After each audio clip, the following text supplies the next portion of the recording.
between human animals and our natural environment in an anti-Black world.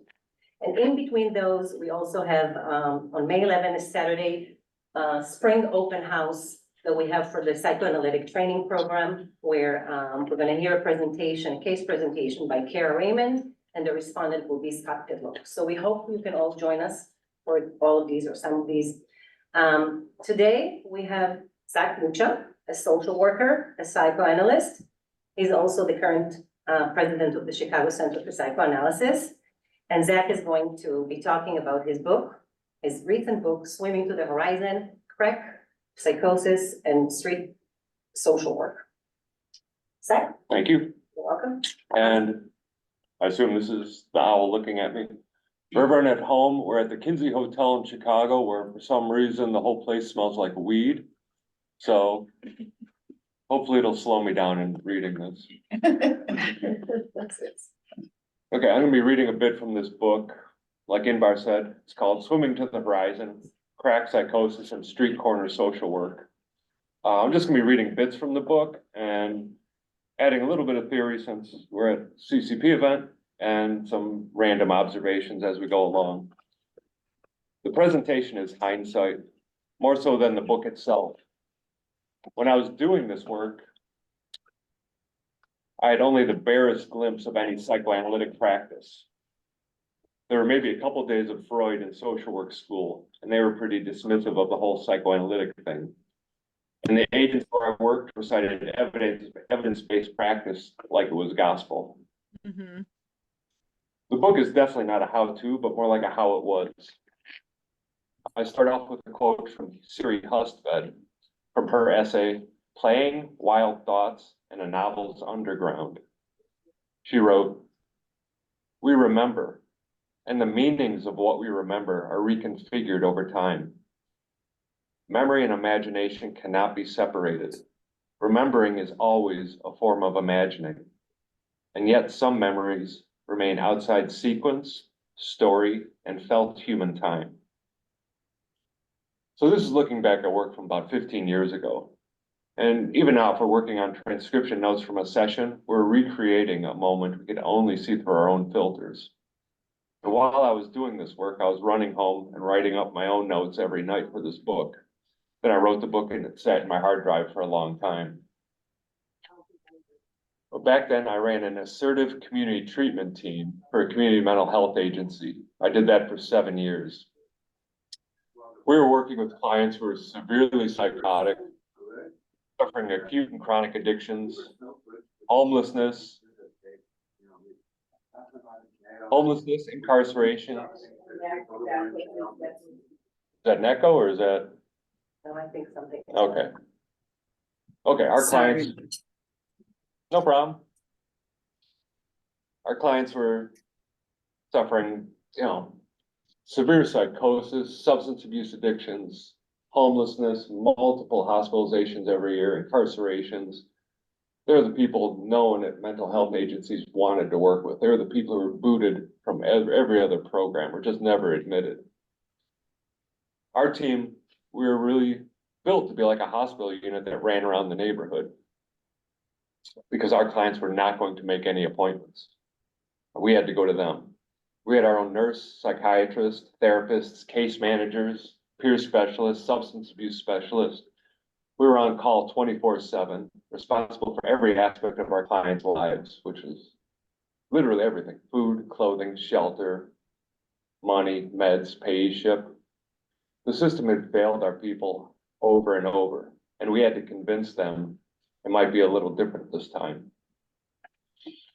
And not for nothing, pay attention to the Supreme Court. They're about to decide whether homelessness is someone's status or a choice of conduct.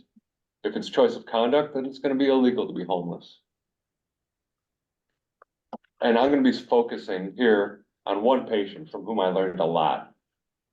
With him, I often think now of Stephen Cooper's writing on play in the analytic space, as play between the two, creating a new space, a space that's not always fun, because play is serious.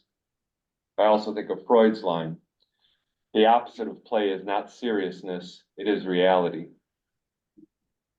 So this patient, I'll call him Dean here. I'm almost getting used to that being his name. Dean was always playing, but his play was to maintain a life and death connection to the world. Dean was often far from and adamantly refusing reality, and I don't think he had a choice in the matter.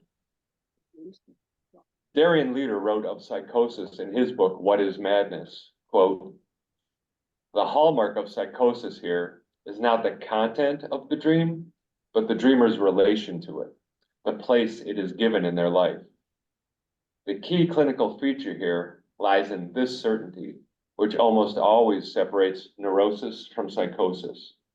The absence of doubt is the single clearest indicator of the presence of psychosis. So I was a supervisor of this team. A part of my job was to do all the intakes. And most of them were from hospitals. Hospital would call me and say, we have this guy, he's gonna be discharged, he's homeless, he's got no benefits, blah, blah, blah. He fits ACT criteria. So I'd go out and interview him. And, you know, after a few years, I got decent at doing intake interviews. But with this guy, Dean, he screamed at me through the whole interview and just screamed, I'm JFK, I saved PT Boat 104, I never stood down, I have a Nigerian wife on Wilson Avenue, she'll cut your throat, I'm Joe Namath and Jay Cutler's my son, just on and on, just as he went on with this bizarre hypermasculinity. And he answered all my questions pretty much the same way. None of your fucking business, punk. Your agency, I closed it down when I left. I can destroy the whole world if I want to. I'm Steven Seagal and you're Bruce Willis. Remember when I kicked that gun to you when they kidnapped your daughter? I nodded along. He was a terrified man trying to be terrifying by presenting this bizarre hypermasculinity. I also suspected he was watching me watching him. After what seemed like forever without getting one bit of information, I interrupted him. You want to get out of here or not? Yeah, okay. Then more screaming. Dean eventually signed the papers and agreed to work with us. As I was leaving the room, he called out, hey, what? You're Bruce Willis. Okay, I'll see you Thursday. By the way, you have money for a place to stay? Yeah, don't worry about it, safe. Great.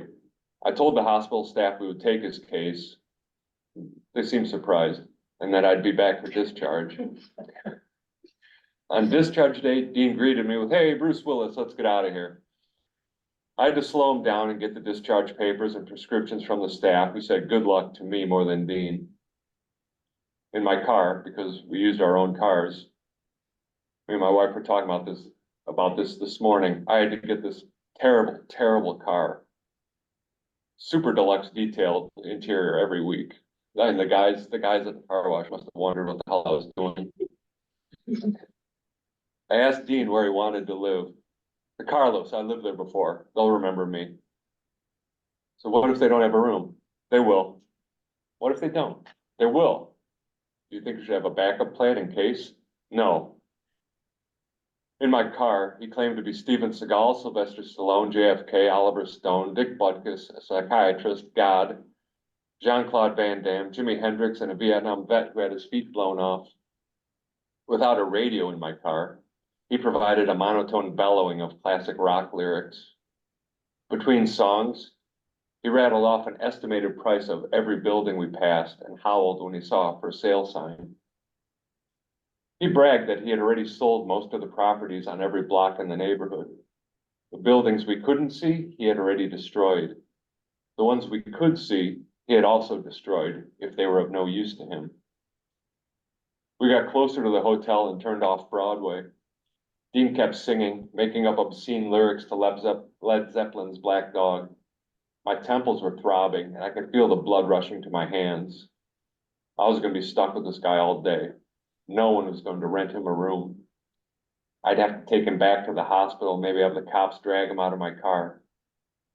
Even if we did get into the hotel, if they remembered me, the last client I brought there tore the sink out of the wall in his room and went out for the day. Rounding the last corner, Dean stopped singing long enough to tell me under his breath, I'll shut up when we get there, don't worry. The young woman behind the glass at the hotel desk reluctantly agreed to rent Dean a room, even while he kept singing Bon Jovi through the slot in the window. Said, you sure he's okay? Is he crazy or something? I said, that's really not an appropriate term. But I handed over my business card explaining she could call me if any concerns arose. The emergency number bounced to my cell phone. Dean and I went to his room. I set him up with food and meds and a plan that I'd be back at 8 a.m. That night, the front desk called. Your friend just got beat up really bad in front of the hotel. I found Dean in the ER with a fractured orbital socket and a broken nose. But I heard him first behind his curtain howling at the nurses. I'm Dr. House, bring me water, stat, or I'll drink my own urine. Actually, I went in with a partner on the team. He was great. He came up with all these innovative things. He was totally dedicated. But when Dean saw us, he said, hey, it's Bruce Willis and his black sidekick. And my partner said, I'm waiting outside. They sent Dean upstairs to the psychiatric unit where they refused over the next few days to acknowledge his presence without a signed release of information. This was one of the only hospital units where I wasn't on a first-name basis with staff. I didn't want him to get released again just so he could walk into another beating or get shoved into a nursing home, which he would run from. This was my own pride. I didn't want to lose a client after one day. After a few more days of HIPAA refusals, I myself went back to the hospital and snuck up to the unit. I buzzed at the sally port and waited. A young woman peeked out the security door and asked, can I help you? I said, I'm Bruce Willis. She said, oh, thank God, this guy's been saying that his case manager, Bruce Willis, would come and get him. On discharge day, I took Dean back to his hotel and we started again. With the ACT team, our goal was to create a safe relationship for the client, to have one person whom the client could count on to keep their word, to handle any emergencies, and to be there every day. Our clients had no social supports, no families, no resources. Most of them had been deemed by the state unable to have their own paycheck, which means their disability money would not go directly to them because they had been so chronically homeless or hospitalized or arrested. So it will only give you money if it's going to some agency. So, a lot of people needed to work with us. But the team I had inherited was really following the old meds and money model. As I said, you take your meds, you get your money. People would be lined up waiting like it was a soup kitchen. One staffer who didn't last long wanted to use breathalyzers. Another wanted to have a sort of Boys Town point system. I took over with only a few months of experience. Not that anyone in administration recognized any skill or talent on my part. It was that no one wanted this job of running this team.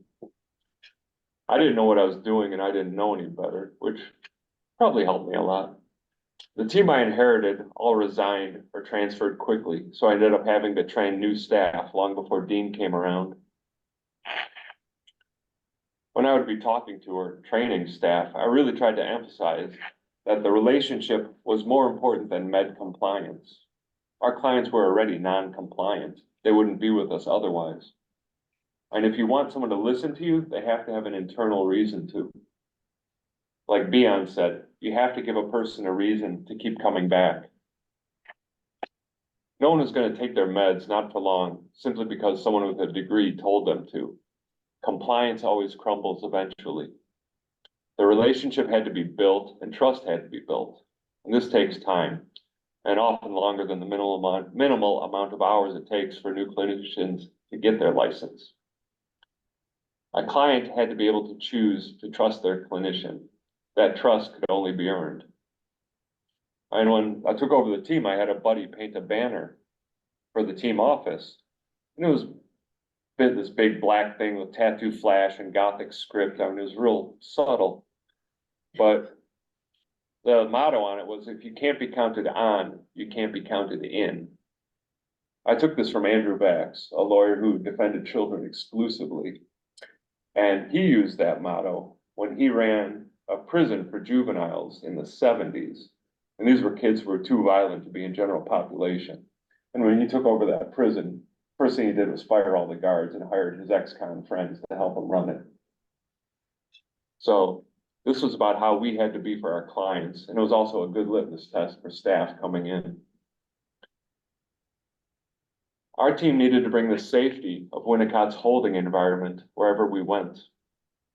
We worked in our cars, on street corners, in flophouse rooms, courtrooms, emergency rooms. We had to work against lifetimes of anxiety and trauma that escalated into psychosis and a terror where one's own self was not a coherent and consistent object.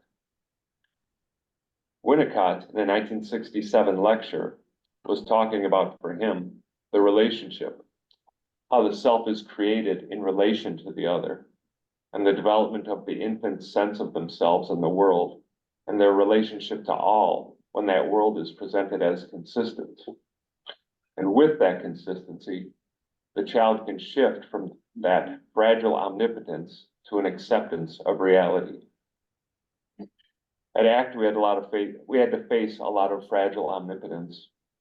And Winnicott said, omnipotence is asserted by means of delusion.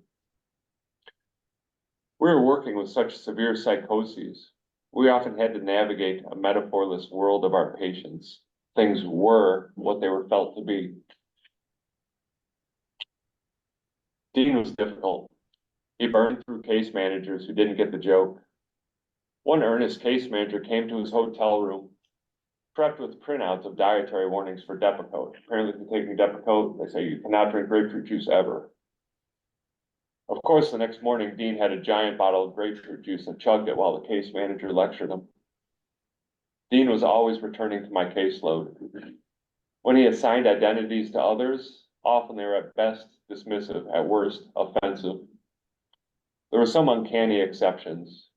He would respectfully salute one staffer, a fierce woman who had served in the military, and he'd refer to her as Lieutenant Uhuru from Star Trek, despite never talking to her and her never talking to him. She would just eye him and keep going. Eventually, he would just salute her. Dean desperately wanted to bond with others by creating an ever-shifting celebrity family system around him. But he once defecated on the sidewalk in front of the building in the middle of a busy day. And as the janitors yelled at him, he reassured them that Zak's secretary would clean it up.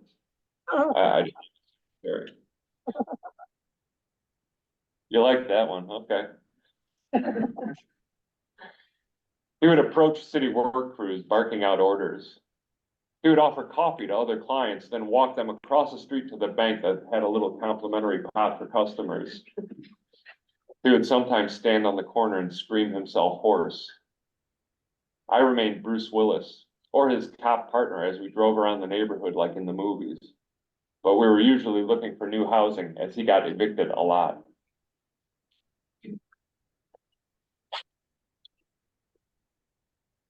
And during state audits, we had to follow full fidelity for ACT programs. They would check to make sure we were doing everything.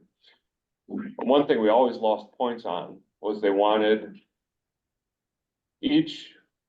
didn't want the same clinician seeing a client every day. Like if I was seeing Dean on Monday, if I would have to see him on Tuesday, Wednesday, Thursday, Friday. And the state's idea was because we don't want them to get attached to anyone.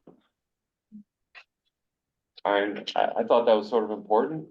So, once I saw this sort of work and I didn't know the ACT rules, but, people had to care, had to have someone they counted on. This is one of the state's many bad ideas. At one point, the state wanted us to refer to patients, not as patients, but consumers. And it's sort of like neoliberal, because they're just patients. They're consuming a mental health service, making a choice. Our clients weren't choosing anything. So we had to go through these audits every year. One year after Dean had been around for a while, the auditor is working in the office across from mine. And she said, I was confident we were going to do okay. And she said, well, I'd like to talk to one of your clients to make sure you're working with appropriate ACT clients. Do you have anyone around that would want to talk? I said, I could look. And I went outside, Dean was smoking up front. And I told him, this was after we had been working together for a while. We were partners. And I told him, there's a woman here, she's checking on our work. She wants to talk to someone who knows us a little bit. You got a minute? He said, yeah, sure.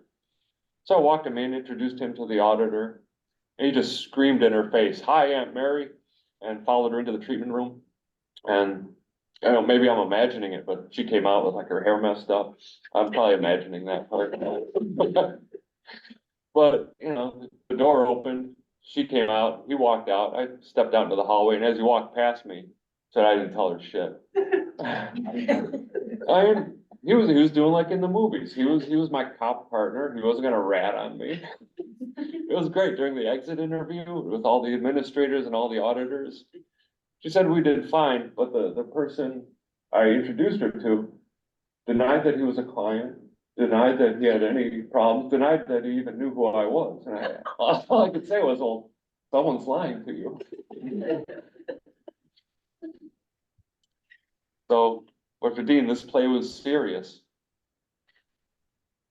Bion wrote that the foundation of thinking itself came from an ability to symbolize the absent in order to not face a void and oblivion. Bion said the thought owes its genesis to the absence of the object, to have the thought of no mother or no breast, and create the ability to make the absence a thought, a thing.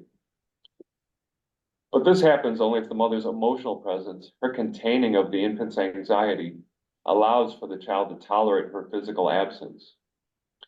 Mom takes in the anxiety, changes it, and sends it back as something less damaging, rather than sending it back with her own anxiety or hatred added to it, like a payday loan.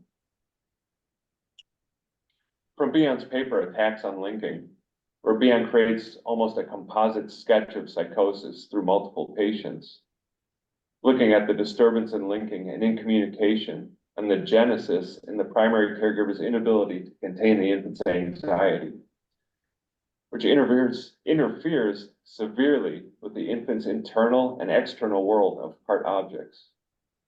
These part objects are functions and not morphological structures, as Bion said. This is the difference between a verb and a noun, what a thing does and what a thing looks like. These categories become unclear, and the language connecting them to the world transposes function and form. The primary link Bion is talking about is the link between infant and breast. That link is based on projective identification. The infant needs this to begin making sense of objects and part objects in the world. Bion wrote, projective identification makes it possible for him to investigate his own feelings in a personality powerful enough to contain them. Denial of the use of this mechanism, either by the refusal of the mother to serve as a repository for the infant's feelings, or by the hatred and envy of the patient, the infant, who cannot allow the mother to exercise this function, leads to a destruction of the link between infant and breast, and consequently to a severe disorder of the impulse to be curious on which all learning depends. The way is therefore prepared for a severe arrest of development, end quote. And writing this, I made just the offhand comment that the baby gets their own anxiety back plus mom's anxiety, like a payday loan. But in the most extreme situations, it's exactly like a payday loan, in that the interest can wreck your life. In that moment, after Dean crapped on the sidewalk, he was able to cite my absent authority. I wasn't Bruce Willis, the figure filling the interpersonal void, mediating Bion's no thought created in infancy. I was there as Zak to protect him from the angry janitors. Much later, not so much that day, I saw this was a moment of progress. I was there in this other form, which true benefited him, and it's not like he was timid with strangers. But I was absent, and he was able to call me up in his own defense. Annie Reiner, Bionian analyst, wrote, Bion thus views absence as the essence of thinking, that a thing cannot exist in the mind unless there is a corresponding no thing. And Bion wrote, before that, either the infant may allow his intolerance of frustration to use what may otherwise be a no thing to become a thought, or he may use what might be a no thing to be the foundation for a system of hallucinations. Dean sought ways to be seen by seeing others. Darien Leader wrote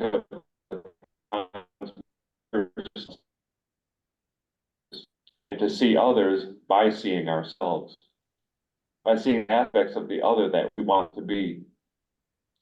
We move from the solitary narcissism of Lacan's imaginary register to accept a way and to acknowledge the symbolic register, which we are born into, which is upheld by language, by the names put to things early on, long before we have our own words. Leader wrote, quote, "If we occupied the place of someone else, we would want what they wanted, establishing a basic function of human jealousy, especially around the possession of objects.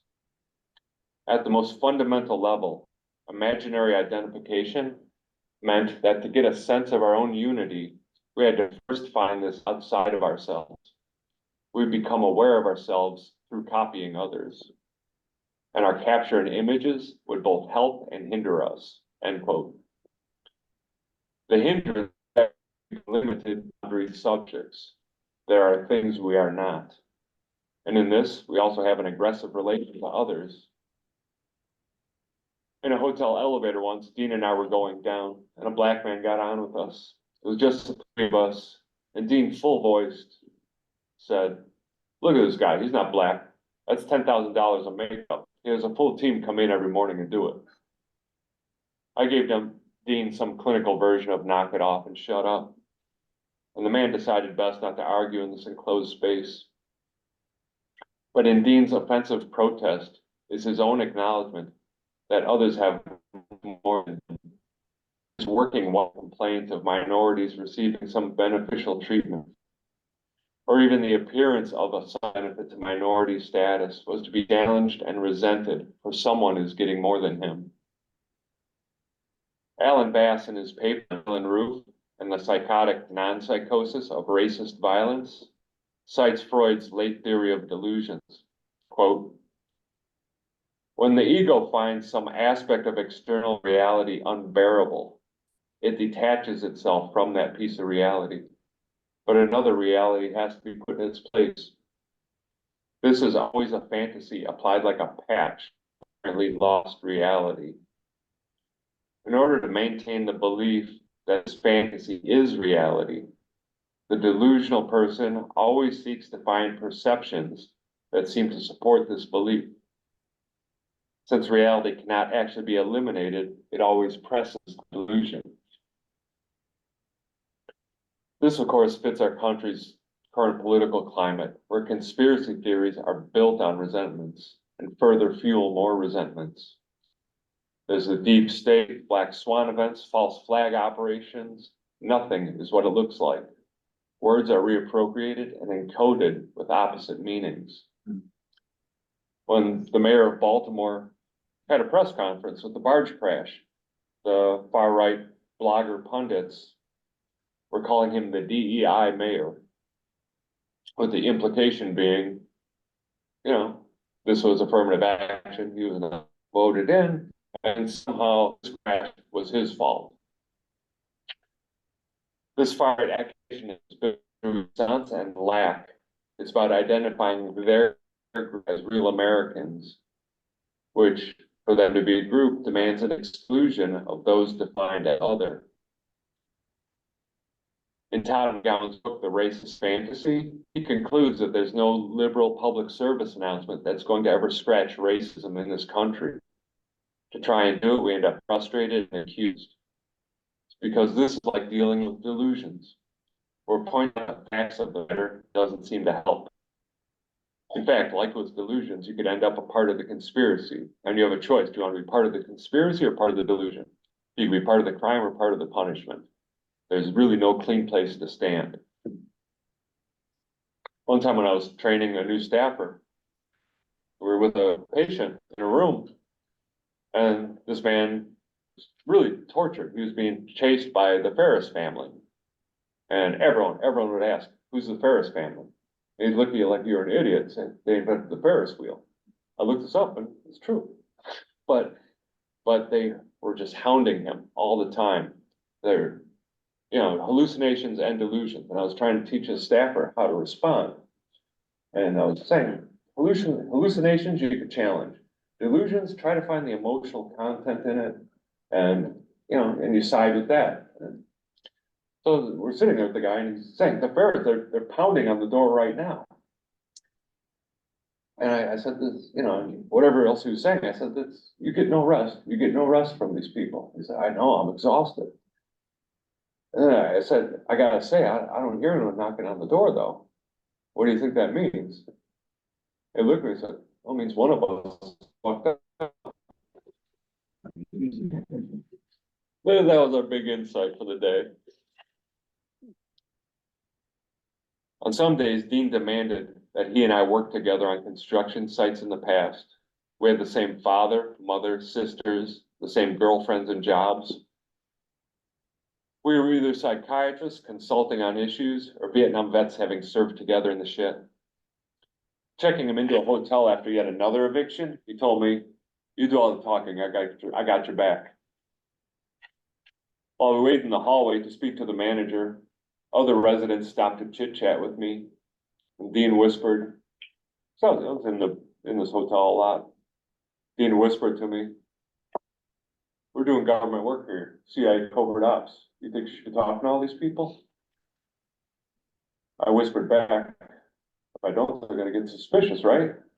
He said, yeah, that's right. So while we're waiting, I knew a woman coming out of the manager's office, a caseworker with another agency. She and I had a couple friendly words and Dean interrupted. I do have to find an apartment, we don't have time for you to flirt with every woman you see. I said nothing. He said, it's a burden, I know, I got the same problem. In order for Dean to give up the defenses that pulled him entirely from our reality, I had to give up a little bit of mine. Proximity to people terrified him, but he also needed to incorporate them safely. His aggression simultaneously announced his existence and cleared the space around him. In situations where he felt he had no partners, no external representation of his own self, his increased aggression also increased the potential threats against him in the world. He was able to place himself in a hostile world, but he also increased the hostility the world threw back. Not everyone could play along. Like the infant who must look away from the adult when the sensory world is too intrusive, Darien Leader hypothesizes that in psychosis, being addressed by the other, being seen even, can be too intrusive. But without anywhere to go, the person is left unable to defend oneself from being addressed. In psychosis, according to Lacan, a screen is created in and by the psychotic delusion or hallucination. And Leader again writes of Lacan's screen, quote, the child can challenge what the adult offers or demands. They can refuse to eat, drink, go potty, and so on. But what they cannot refuse so easily is to be addressed by the other. We should not underestimate its importance as a central function of language and the infant's experience. The very fact that it cannot be defended against gives it a persecutory potential, end quote.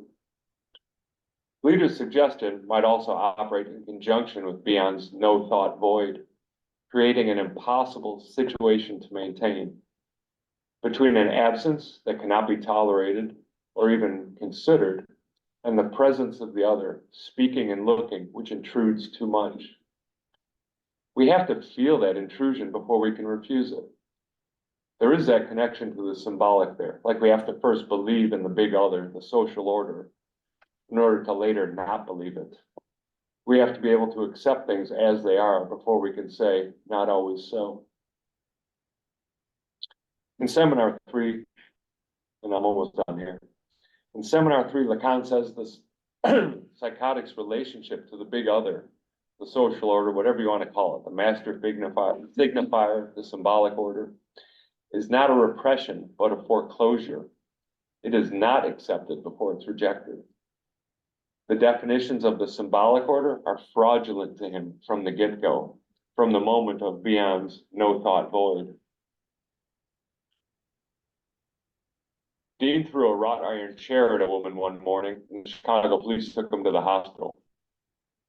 And they took him to Lakeshore, and I was at Lakeshore Hospital a lot.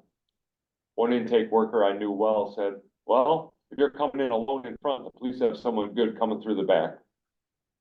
During the intake interview, Dean refused to speak other than to announce that I was his attorney and any questions should be directed henceforth.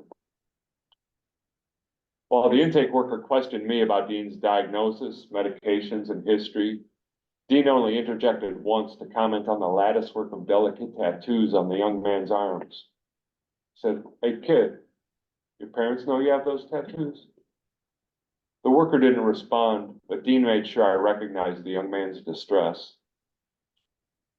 When the intake worker stood up to leave at the end of the interview, Dean stopped him again. Hey kid, yes, your father will never be proud of you. Dean said, tapping the young man's exposed nerve. He wanted me to see that he knew what he was doing. Simon Critchley writes of Freud's essay on humor, quote, the subject looks at itself like an abject object, and instead of weeping bitter tears, it laughs at itself and finds consolation therein. Humor is an antidepressant that does not work by deadening the ego, but is rather a relation of self-knowledge.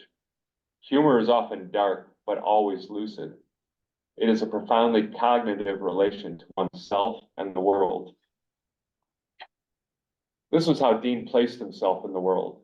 He had a brutally uncanny way of naming people, of seeing something hidden. This kept him alive and connected. He could see and speak to things not easily noticed. His terror was that no one else saw what he did. There were a lot of days where I'd get home and think, oh wow, he was right. Yeah, that woman did look like Mayor Daley. Because he would just call her Mayor Daley. Looking back on his case and why I was and still am so affectionate about him, I remembered at some point he was like this uncle I had when I was a little kid. My father was a stoic workhorse. His brother was a hustler, always working angles, side deals, didn't ever seem to be at work. In grade school, I remember being told one day, if people in suits ask you where he lives, you don't know. And he lived half a block away. But apparently, I learned much later, a grand jury wanted him for some no-show city payroll job from years before. Sometimes he would have a car trunk full of sausage and steaks, sometimes a garage full of Weber grills. His best friend was a bookie. Sitting with him on some holiday, we're watching all the little old Italian ladies getting frantic about the meal, arguing about what spoon goes with the spaghetti. Everything had to be just so.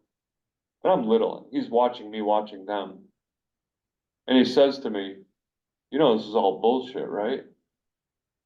I wasn't sure what he meant, but it was a relief to hear.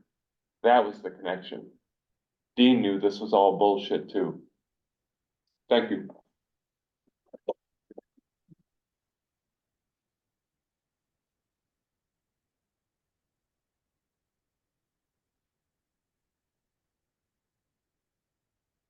What do we do now, Invar? Questions? If there's any questions, yeah. I just want to make sure I know. I'm done. Or if there's any questions here.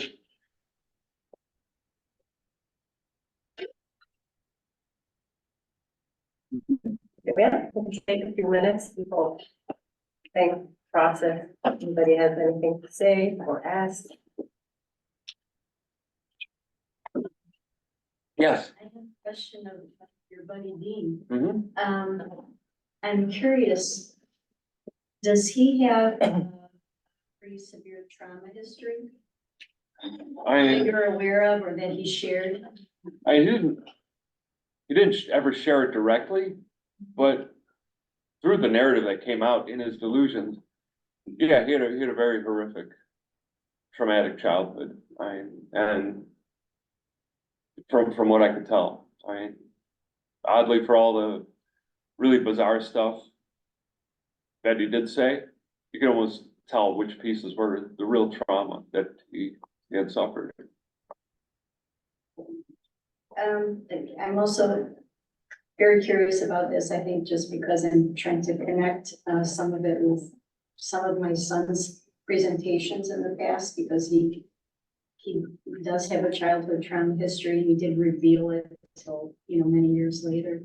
So I was wondering also if Dean,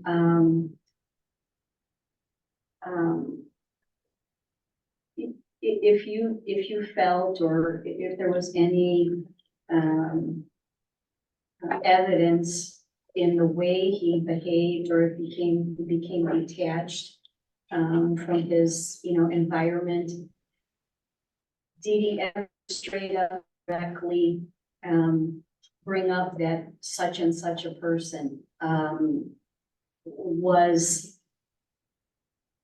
representing anyone in his trauma history, specifically, like, did he call them out and say, well? No, and I think that's more of the psychosis, because, psychosis really is about, there is no metaphor. I mean, things are, and this was all, all the symptoms were patches over, the reality that was not anywhere near acceptable for him. Was he a voice hearer as well? No, not that I know of. I mean, I don't think so. How is he? Do you know how he is? And this was a long time ago. I know he passed quite a while back. Oh, Yeah, and all these clients we had such hard lives, yeah. and sounds no one lived to old age. How did he react when you left the position? We're not gonna work with him? That's a good question. I mean, because it was really awful. Not what happened before I even left. It was like he shut down one day. It was like literally all this disappeared. It was like he gave up, and he just, it was really pretty shocking. I couldn't pull him back out of it. He just stopped speaking. What was really offensive was the psychiatrist thought this was a great advance because he wasn't bothering anyone. Yeah, he thought he finally found the right med combination. We have a question from Mandy, if I only knew how to unmute her. Oh. I'm trying to, yeah, Mandy, I think you can speak. Oh, hello. I actually just wanted to say hello. I was a clinician on Zak's team. I recognize that. I did not know that he had passed. And I just wanted to say I'm sorry. He was always a very special client for all of us. He called me Cindy Crawford. And when Zak first hired me, my first 2 weeks, I think, was just driving around with him, learning how to do the job. And this particular client was the first client he took me to meet. He said, if I could handle that, I could handle anybody. I think this particular client, you call him Dean, told me I looked like a scared bunny rabbit or something like that, But anyway, working on the ACT team under Zak was absolutely the best job I ever had. And I'm very sad to hear of his passing. I've thought a lot about our clients. I left Chicago 10 years ago. But I think about them a lot and wonder where they are. And so that kind of answers that question. But I just wanted to say hello and share that. Yeah, thank you. Thanks. Those first couple of weeks, I wanted to make sure you were going to stick around. So I Yeah. figured if you didn't get scared by him. No, I didn't get scared. I made it look scared. I remember asking, like, what is it that we do? For a while. Mm-hmm. It took a while to figure it out. He was, one of the more extreme examples, but all of our clients everything we did was based on being able to develop that relationship with them, that trust with them. And they had, no reason to trust anyone. And we each had a different approach for how we did things. And but I learned a tremendous amount, from just watching how you interacted. And so I kind of took that lead, and it was just really great. I mean, tremendous experience. Thanks, Mandy. It's good to hear from you. Thank you.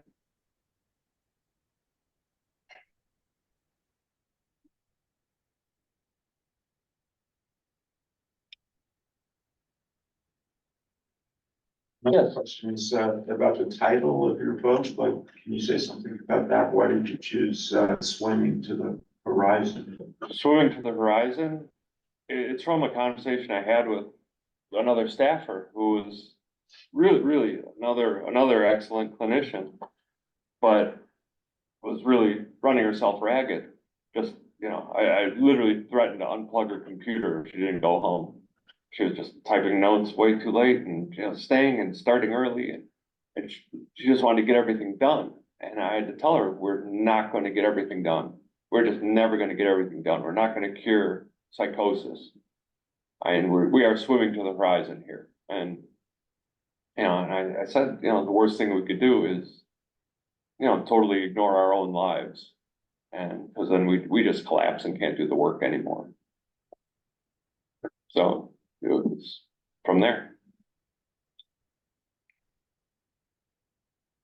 I find it interesting thinking about the fact that when you had this experience with this team, you were a pretty new clinician, Oh, only a couple months out of school. right? You're a pretty new clinician, and everything that is in this paper, you've gone backwards to that experience and figured it all out, or a lot of it out, in order to kind of understand what you were doing instinctively, if you will. Yeah.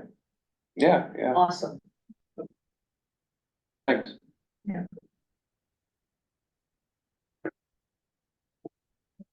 have another question, Kate, and eventually be able to. Oh, you can speak.